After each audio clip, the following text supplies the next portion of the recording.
with the parties. I will make that call. I will find those people and make sure that the parties are happy. It's the only way you're going to restore confidence. Make sure everyone's happy. At the same time, I think we've got this backwards. I think this is being viewed as a pyramid. The clerk is at the top and the parties are at the bottom, and if they don't show up and do their job, then we do what we want and we run the rules. That needs to be flipped upside down. I am at the bottom. You guys run the election. You tell me who got elected. It is your election. You need the oversight. I'm simply there to provide some structure and facilitate it. That's the theory that I'm bringing to this office. One more comment? Okay, one more each. That's it. That's what we do right now. I call, oh, please laugh, laugh. This is Victor Head's campaign laughing at what we clearly do on a normal basis. Miss Mizell, we call her on a daily basis. We tried to have a meeting with her because we would like to show you our new voter trace. We would like to meet with the Republican Party, but she doesn't return our phone calls. We have been asking her repeatedly to give us more judges. We have been asking her repeatedly to send people in to give us signatures, but she can't do that. So we have to go out to the public. We have to recruit, and we will continue to do that because we always have equal number of Democrats, equal number of Republicans, and when we can't get an equal number, we include unaffiliated.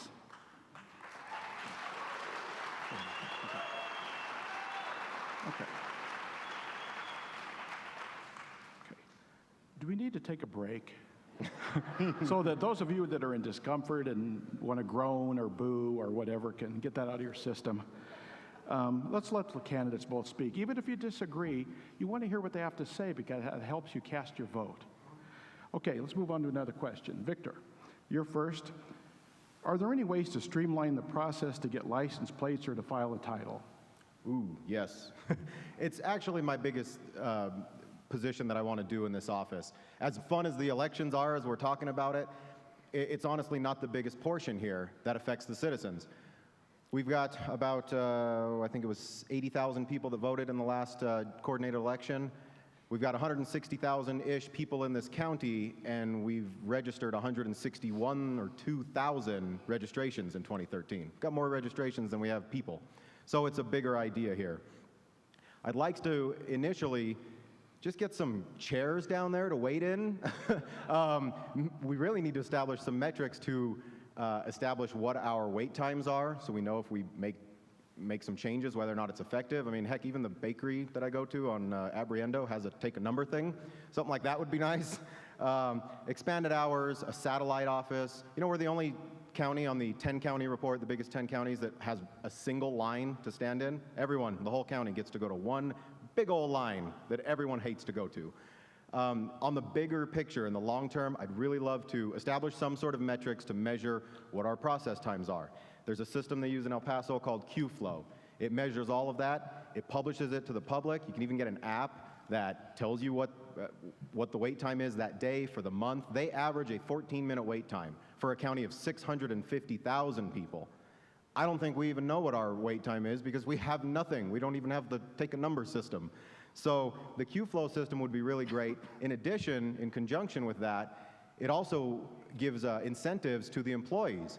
The faster you process, the less errors you make, the better quality service you provide, you get bonuses. And those bonuses can be added to your base salary. It's an amazing system. It'd take a lot longer to talk about than we have tonight. I'd love to talk with anyone about it.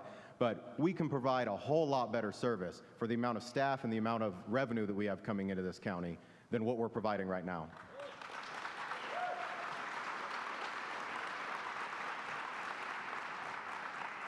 Bo? Like I alluded to when I started my speech, was my most important part of what I did. And so when I came in, I wanted to address the line first thing.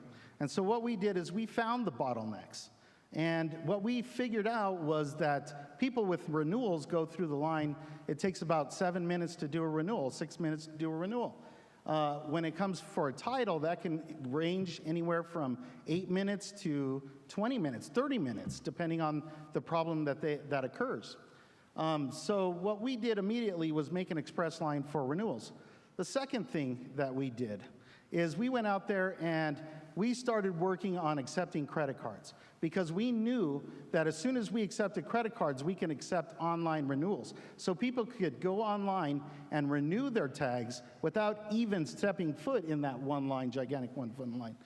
But there's another thing that we did. We created an Americans with Disabilities office down on the basement, and we opened it up where the disabled parking was, and we allowed people with disabilities to come in and sit down and relax while they're getting their titles done.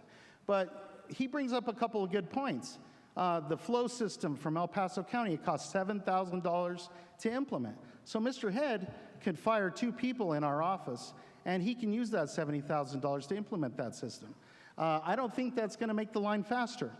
The second thing that he was talking about, I think, was sitting down in our office.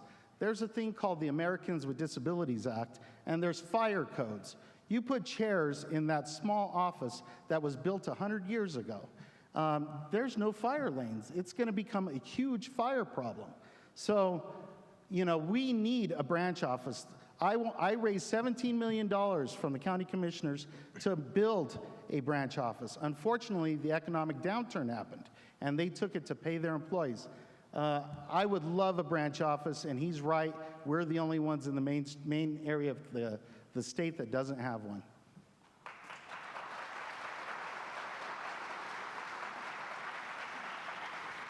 I'm curious if my opponent fired someone to implement the $9,000 ballot tracking system we just spent on. I doubt it. You don't have to fire people. We actually bring in more revenue on the 10-county budget. As a county, we bring in more revenue than any county in the state on the 10-county budget. The money is there. It simply needs to be allocated properly.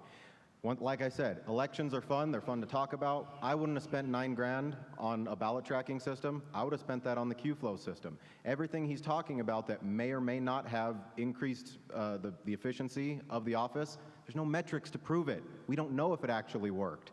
You have to have data. I'm a young guy. I've got some perspective on this. You have to have data to back up the decisions you make. We're not going to run this office from the seat of our pants. We're not going to shoot from the hip. We're going to implement a solution.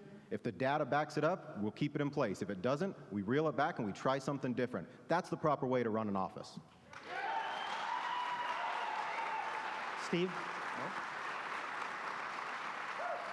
He's right. We bring in a lot of revenue. The revenue goes to the general fund, which is allocated by the Board of County Commissioners. We have statutory obligations for safety in this county, paying for sheriffs, paying for cars, paying for roads. We heard about Pueblo West and the road issues out there.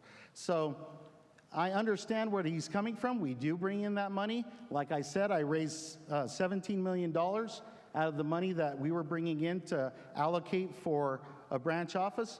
Unfortunately, the county commissioners reallocated that money to more important things like safety, okay?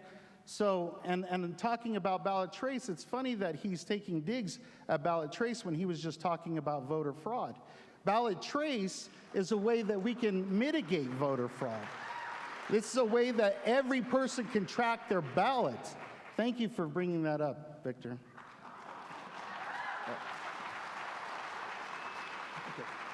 One more round of rebuttal. Go ahead. I agree. It's a systemic problem in our county. I'm speaking specifically about the county as a whole in the budget. And it's just a problem with Pueblo that I think I can bring some fresh perspective to. That's the point. We bring in as a county a lot and we spend it a lot. And I think I can reallocate it a little better, be more efficient with it. As far as the ballot tracking, it's a neat tool, and perhaps it stops voter fraud, but at the end of the day, he's still the one running it. The way you restore confidence is you get the elections out in view of the public. That's what I'm going to do, and it doesn't cost much. Did I get another one? You're the last one. You have one more, any other comments on this? You know, we work very hard, me and my employees. We're working in a 100-year-old building. He's right, there's 160 vehicles. 100 years ago, I would say there was maybe a couple of thousand to register. We are working on a shoestring budget. my employees are spread very thin. Reallocating money is definitely something that we would love to do, and we bring our budget to the commissioners every year asking for things to be able to do that. Branch offices, a better building so that we can not use a 100-year-old building that isn't built to handle that kind of group. But what we've done is we've found a way to make it work. And we've made it work well. People come down here from Denver, they come down from El Paso County, they come from Larimer County, and they tell us how efficient my employees are, my coworkers. They tell them how hard they work and how great our customer service is. So I take offense to some of the things that he said.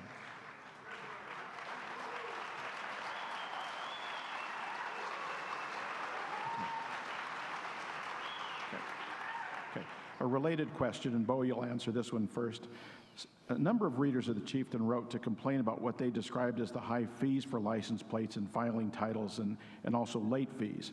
How do you respond to that concern? We had a bill go through the State House and through our state government. It was called the Faster Bill.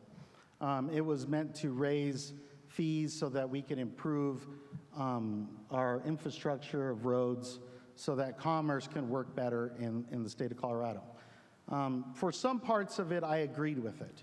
The late fees, I wrote a letter to then Governor, I can't think of his name right now, Ritter, thank you. I think that was a Republican that told me that. Then Governor Ritter, and I wrote him a letter saying that those fees, for late fees, $25 a month up to $100 a month, was a tax on the poor. These people want to be able to pay for their fees. They want to have license plates and renewals, but they can't afford it. They have to pick between food, rent, prescriptions, other things. And so I wrote that letter, and a Republican read that in the floor of the Senate because it was the right thing to do to not have these $25 late fees per month. Unfortunately, the bill passed with those late fees, although they've kind of scaled them back since, especially when it comes to trailers. But sooner or later, we have to improve the roads out there. Our highways are falling apart. Go look at our highway here on I-25, and especially right near Runyon Field, and look at that bridge. How are we going to pay for that bridge? Gas taxes don't do it. We need to figure out a way to do that, and unfortunately, some of us are going to have to pay a little bit extra every year for our tags to do it. But just so you know, those fees, those late fees, I fought very hard against, and I got a call from Governor Ritter after they read that letter, and he was not very happy with me.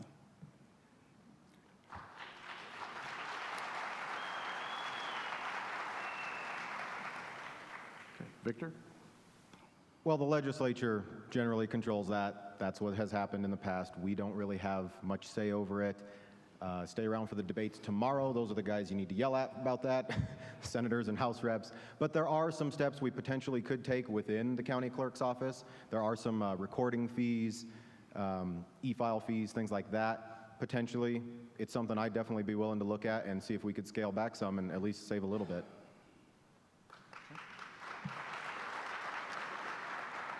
Recording fees are also set by the legislature, and copy fees are also set by the legislature. So while I think, we can go up and lobby, and obviously I've been part of the County Clerks Association legislation arm, and I've been the president of the County Clerks Association, and we went up there and lobbied very heavily on some of these issues, but at the end of the day, the legislature makes those decisions, or the General Assembly and the governor, and we have very little say on that.